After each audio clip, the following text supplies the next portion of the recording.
So, Casey, we have talked a lot on this podcast about what's happening in the cryptocurrency world and all of the various scandals and misdeeds and Ponzi schemes and collapses that have befallen big crypto companies over the last few years. We do. In fact, let's do a live update on the price of Dogecoin, Kevin. Right now, as we record this, the price of Dogecoin is 7.9 cents.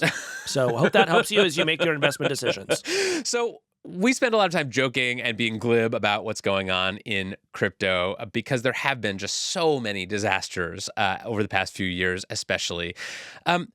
But I think we also have to treat this as a serious subject because there are a lot of people in Silicon Valley still, to this day, who believe that despite all of the scandals, despite the fact that, FTX and Binance have collapsed and Sam Bankman-Fried's in jail and the crypto market has basically, is a fraction of its former self, there are people who are influential in the tech industry who think that all of this is due for a rebound and that crypto will actually be an important part of our technological future. Yeah, and would you say that one of the things that those folks have in common is that they have a lot of money riding on the outcome?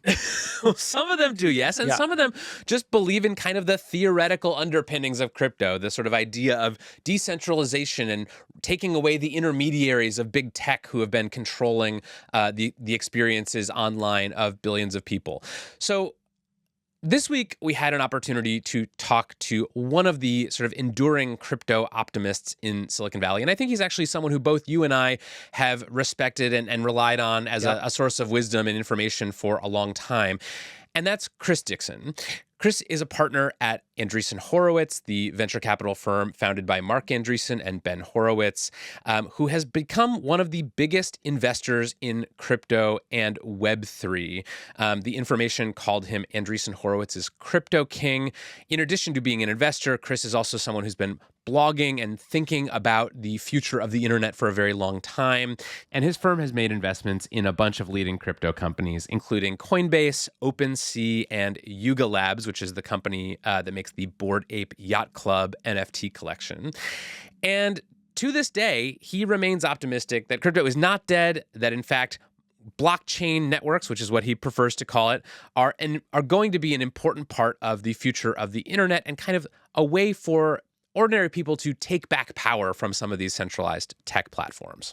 Yeah, and I should say, Kevin, I actually just don't share that view at all. I feel burned by everything that I wrote about crypto, and Chris was one of the people who made me take crypto seriously because I thought, look, if this person is serious about it, then I need to assume that something positive is going to come out of this. And I have not had a chance to talk to him since all of this stuff started to shake out in the market. So when we found out that he had a new book coming out, we said, well, maybe this is the chance where we can ask him the hard questions that we've had. Yeah, so Chris just wrote a new book sort of detailing his vision for the future of crypto and blockchains. It's called Read, Write, Own. And I thought, well, maybe this is our chance to sort of ask a person who's really, in some ways, responsible for a lot of the big investments that have propped up the crypto world. Maybe this is a chance to understand why he's still optimistic about where crypto is headed, despite all of the evidence that suggests that this industry is in real trouble. Chris Dixon, welcome to Hard Fork. Thanks for having me.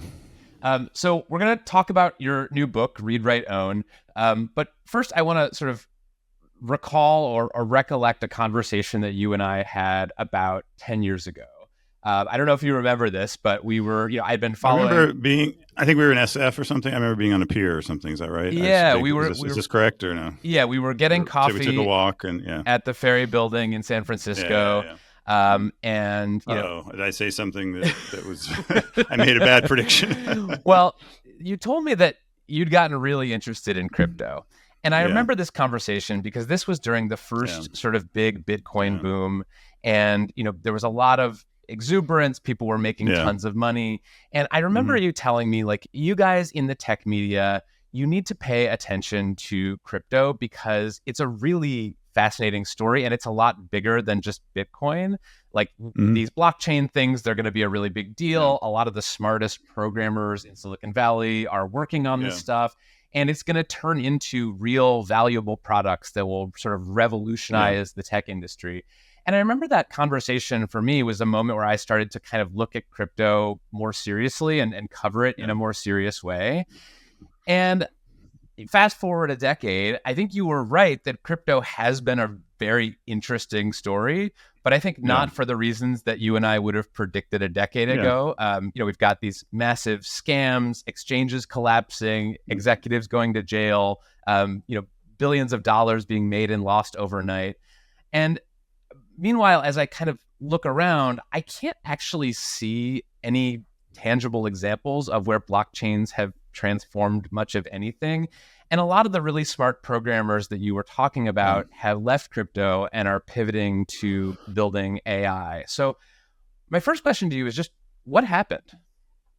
Yeah, like I do think it went off. I mean, I'm not disagreeing with you. I think it did not go the way that I wanted it to go. To the extent you want to get into it, I would describe the last kind of 2020 to 2023 as starting off very promising for somebody like me who was interested in applications and utility. I thought there were some really interesting things built. And then I think it went off the rails. And honestly, like part of writing this book, like I started writing this book after that, I was like reflecting on, do I want to keep doing this? Like, I don't want to be part of the this sort of casino culture. Is that something fundamental to the technology, or is it just so far the wrong people, the wrong products have been built? Look, I believe it's the second, it's the latter of those, and look, I'll just also put it in the context of like there are many millions of people who are very excited about the idea that you can have a financial service where there is no company behind it, where it's truly owned and operated by a community. Like that idea, I think the one thing I was right about, Kevin, is that idea has resonated deeply. And if there's another proposal for how to fight consolidation of the internet, like I'm open to it, but this is my proposal, I guess. Yeah. We'll get into could blockchain still realize the vision that you had back then. But I just want to say, Chris, like I've known you for a long time. You invested in a lot of stuff before crypto that I thought was super interesting. And when you got into crypto, to me, this was one of the big signals for me, as it was for Kevin. It's like it's time to take this seriously. Yeah. And over the next few years, I think what happened is I tried to be one of the journalists keeping an open mind about stuff and not assuming that everything was a fraud or a scam. But when I look back on what I wrote in 21 and 22, the stuff that I covered was at best irrelevant, and at worst was stuff that people lost a whole lot of money on. So when you're coming back around with a book and saying like, let's take the blockchain seriously, I just have this lingering hangover of like, I tried it and I like deeply regret what I wrote about before. Yeah, but Casey, I mean, like I started an AI company in 2008. It's called Hunch, and I sold it to eBay in 2011. Frankly, it wasn't the success that I would hoped it was. And if you'd asked me in 2012, I would have given you a list of reasons why it didn't work. And in reality, it was timing. And like the first neural network paper was 1943, right? It was McCulloch and Pitts. And then there was Turing, and his paper was in 1950. I think he predicted in 20 years we'd have something, intelligent machines that pass the Turing test. There was a so-called AI bubble in the 80s, and then it worked. And why did it work? Because there's a lot of smart people, everything else, but a lot of it was because of video games. Because video games drove GPUs, and it got better. I think that from the outside, I mean, you guys are tech journalists, and you know this, but from the outside view, sometimes these things look like they're sort of immaculate conception. In reality, there's these messy background stories. So, look, I agree with you. Again, like you're right. It hasn't realize its potential. Does that mean it will never realize its potential? I don't think that's the case. So, Chris, this book, Read, Write, Own, is sort of a collection of your sort of thoughts about crypto and blockchains and what you think the future of decentralization might be. What is the main argument in a couple of sentences of this book? So the main argument is that the internet, the original promise of the internet was to be a democratically controlled system where creators, entrepreneurs, companies could build direct relationships with their audiences. In the meantime, a set of large companies stepped in the middle and became intermediaries. And that's, Facebook, Apple, Amazon, Google, et cetera. And that has been incredibly beneficial to those companies, and I think has significantly hurt the rest of the participants of the internet. And so I am very concerned that the internet is going to become like old broadcast TV, where you have sort of ABC, CBS, and NBC, and that's it.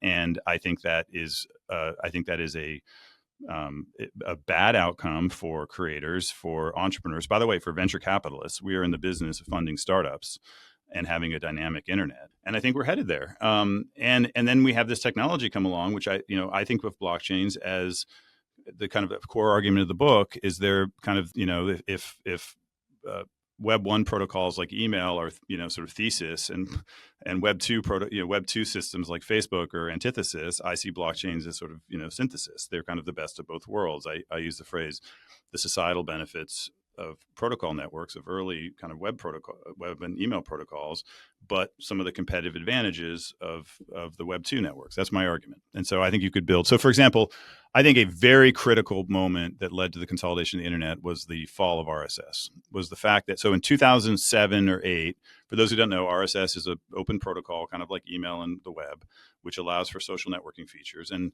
people forget this now, but in like 2008 or so, RSS was a legitimate competitor to Twitter and Facebook.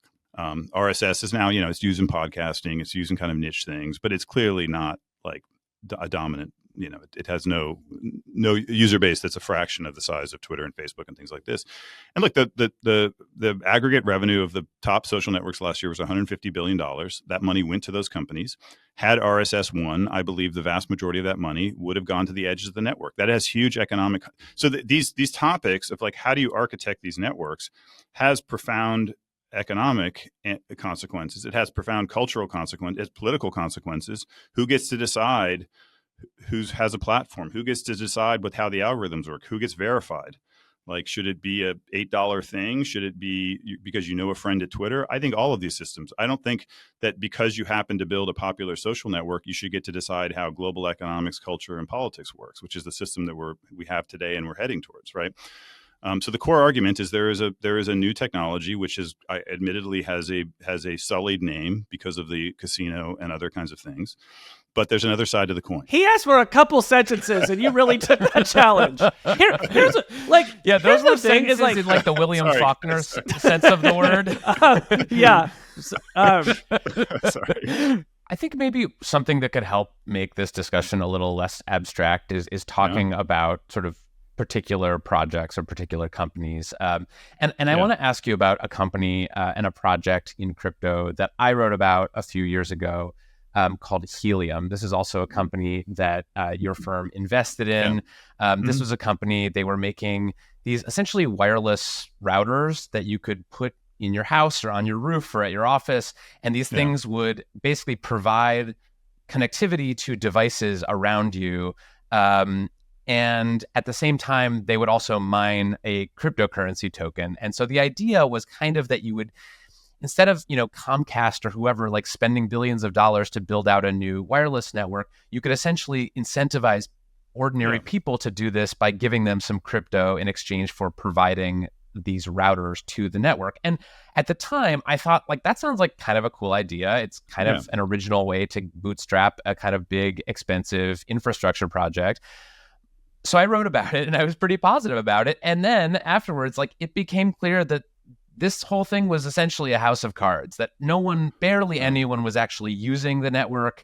The company insiders and executives had like secretly given themselves a big percentage of the tokens. I don't agree with the criticism. Well, let me finish the question. And essentially this company had made itself look more successful than it really was. The token price crashed, and the subreddits and places where people who were big, proponents of Helium started to fill with just people complaining that they had lost all this money or spent all this money on routers that weren't giving them back anything in return. People write to me all the time, even today, who feel burned by Helium and are mad at me for writing about it. But you actually write in your book that Helium is a good example of crypto's usefulness. So I'm curious, like, what in your mind did Helium prove?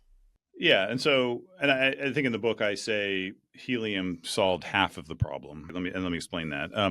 So this has been an idea that I've heard about for 20 years, which is the idea of, wouldn't it be an interesting entrepreneurial idea if we could create kind of a grassroots Verizon, like a community-owned Verizon? But the challenge is the chicken and egg problem, which is the challenge with a lot of tech businesses, right? Is like, how do you got to do two sides of the market. And so the insight that Helium had is that you can use financial incentives to help with one side of the market, in the supply side of the market. They did a good job on the supply side, which is farther than any other attempt got.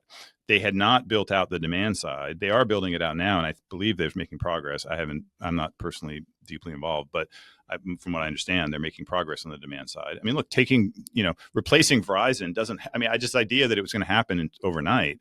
Like, it's a really big, ambitious idea. It takes time. These things take time. I understand the supply and the demand sides of that market, but I think another way to describe what happened with helium is that they used casino-like economics to build an infrastructure project that no one wanted, or that very few people actually had real use cases for. So I don't.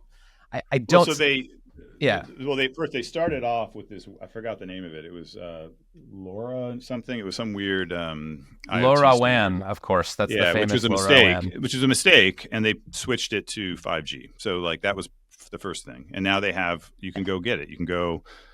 There's a service where you can go sign up, and I think it backfills with T-Mobile or something, so it has universal coverage, and it uses helium wherever it can, and then it backfills with, if it doesn't have coverage in that area, it backfills with T-Mobile. I guess I don't understand the criticism that. Look, I mean, one of the points I make in the book is that subsidization is a very, very old tactic among internet companies. Why do all these companies have to raise many, many, many billions in venture capital? Because a lot of their proposal pitches they subsidize.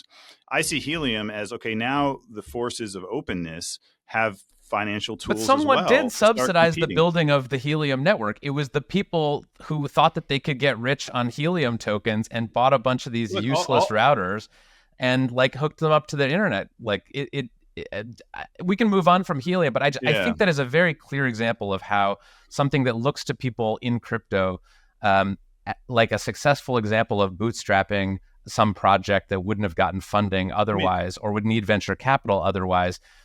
If you drill down one layer, it actually is just spreading the risk and the subsidies around to a bunch of normal people who just got like snookered into participating in this thing. Wait a second. I think for a couple things I'll say. First of all, we have not ever been involved with a project that sold tokens to the public. Okay, just to be clear. I don't know what these people are referring to, but like helium never, I guarantee you, because no company we're involved with, nor would we allow them to do this, sells tokens to the public. No, you would earn tokens by plugging in your router. Everyone else earns them through airdrops. Okay, like, so that's just to be clear. So like this idea that they're like somehow selling these things to retail investors, that's simply not true. I mean, I'm on these I can show you the posts on these subreddits if you want, but there are people who spent thousands of dollars because someone told them that you plug in this router and it makes you crypto and you get rich off this.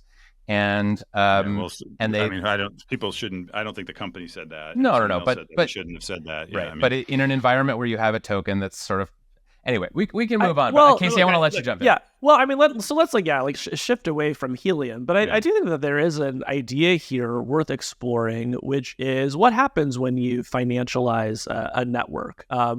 As I've observed some of these networks rise and fall, it seems to me that when you at least plant the seed with people that they can make good, maybe not get rich, but just get paid by doing something, you wind up attracting a different kind of person than if you're just like YouTube and you just say, hey, like show up here and upload your videos. I mean, the thing that I'm thinking of is Axie Infinity, which is a company, an Andreessen Horowitz company that I wrote about. If you haven't heard of it, it was a game reminiscent of Pokemon. It let players earn cryptocurrency from battling their little monsters, which are called Axies.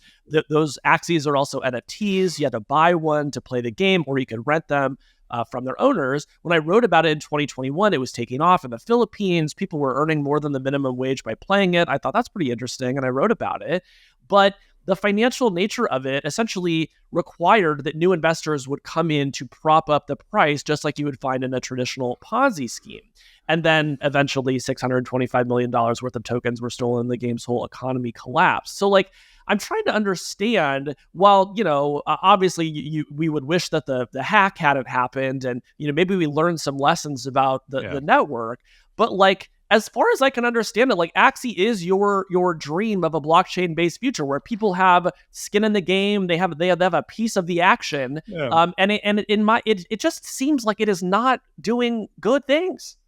So look, the way I view it is, and I think the Axie team would say this, is it was dramatically, the focus was way too much on the financial aspects. One of the lessons from things like Axie is that the primary goal needs to be a fun game outside of the financial aspects, right? So you need something, let's just say like Roblox or Eve Online. And I think there needs to be policy approaches. By the way, like I say this in the book, and we say this publicly. Like I think, for example, having very much longer lockups on all tokens would be a significant improvement, because I think you would just remove a whole class of kind of mercenary behavior. Like, I don't think we should be against people having a profit motive. I think the real harm is in the short-term profit motive. And I think some of that probably has to be achieved through policy. Some of it has to be achieved through better products. But to me, it's throwing the baby out with the bathwater to say that because some early attempts over financialize things, there should never be digital services where you can have peer-to-peer economies where the users can earn financial rewards. I don't think it means we have to kill blockchains. I do think it means we have to be thoughtful about how we incorporate those legitimate criticisms into better designs. My view isn't that this stuff should be banned forever. It's not even that, people should stop noodling on this thing. Like, that is fine to me. I just feel like until someone makes one cool thing that is not just like remittances with a blockchain, I'm just kind of inclined to ignore it, because when I look at the amount of talent, capital, and time that has gone into it, there's basically never been a technology in the history of Silicon Valley, as far as I can tell, where more time, money, and talent went into it and produced as little as we have so far gotten out of the blockchain. I don't know. I mean, like, I think like when I started my career in the early 2000s, people would have said that about telecom equipment, and I don't know. I feel like I've gone through my whole career with these ups and downs. Cryptos, I think, I don't know the exact percentages, but I don't think it's a huge percentage of total venture investment these days. Yeah. We talked recently on the show about the Bitcoin ETFs that have just been approved for trading, basically letting people buy and sell, things that sort of track the price of Bitcoin in their retirement funds or whatever. And that's something that a lot of people in the Bitcoin world have been optimistic about.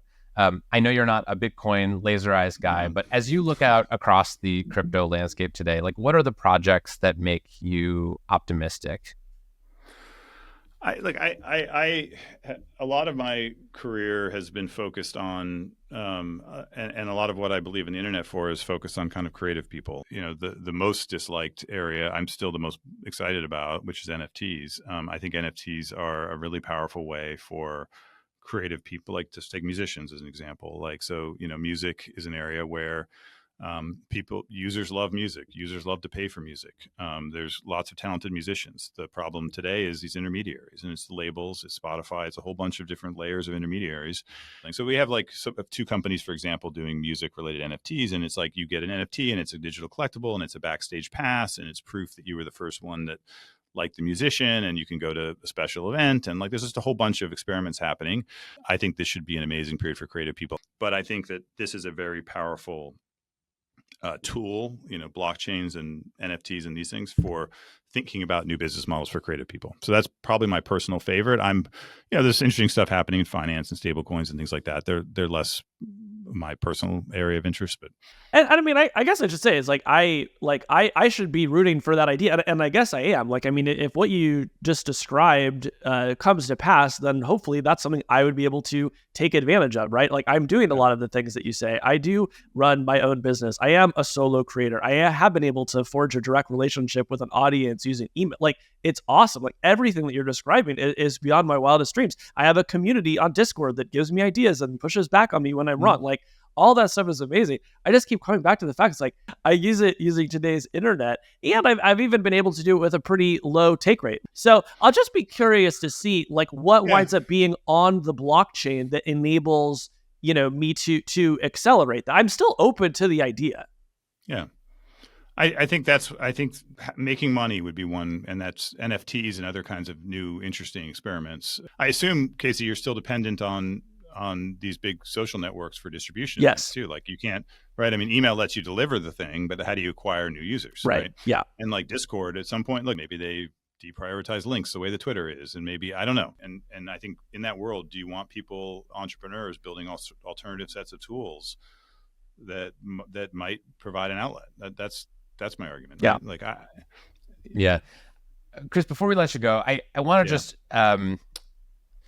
I think there will be people who listen to you talking about this stuff and think that makes a lot of sense to me. I think there will be other people who say, this is just someone who has invested billions of dollars into crypto companies, who is sort of talking his own book and going on this press tour to essentially do marketing for the blockchain and Web3 investments of Andreessen Horowitz Crypto. I'm curious, like, if you didn't have money on the line, if you didn't have skin in the game, both your own personal capital and your investors' money, would you still be this optimistic? I don't know. I mean, I've been optimistic kind of my whole career. I mean, I started in the internet downturn, and so I started my first company 2003, 4. And that, that was not a popular time to be doing internet startups. It really wasn't. It was quite hard to raise money. And so, look, I've just seen my whole career, every time there's been a bunch of smart people, it doesn't work for a while, and then eventually it does. And I have yet to see the really smart people eventually not get it to work. Okay. So I don't know, Kevin, also I would say, if you read this book, I think a lot of people are surprised when they read this book. It's not like 7 cool things written by a fund manager kind of book. I try to be, give pros and cons. And as I said, it was sort of a test for myself. Right. And so, I obviously have an interest in this. I mean, you could argue the causality goes the other way. I also work in this business because I am optimistic and I believe in it, and the firm is, so you could argue either way. But yes, we have skin in the game.